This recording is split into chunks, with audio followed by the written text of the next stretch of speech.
আরে আমার গাড়িতে কে আটা ছিটিয়ে দিয়েছে? ভাইয়া আমি আপনার গাড়িটা পরিষ্কার করে দেব। ঠিক আছে, তুই গাড়িটা পরিষ্কার কর, আমি চা খেয়ে আসি।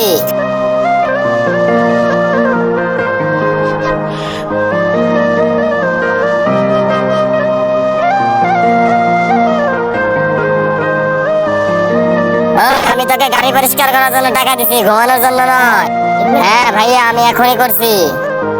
তোর কি কথা কানে যাচ্ছে না? এই জায়গাটা ভালো করে পরিষ্কার কর। এটা আমি পরিষ্কার করতে পারবো না। কেন পারবি না? পরিষ্কার কর।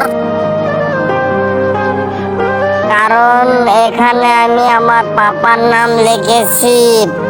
পাপার কথা খুব মনে পড়ছিল। আজকে পাপা বেঁচে থাকলে আমাকে কাজ করতে দিত না, স্কুলে পড়ালেখা করাতো আমাকে। ঠিক আছে মা, তোর কাজ করতে হবে না, এই নে টাকা। ধন্যবাদ ভাইয়া।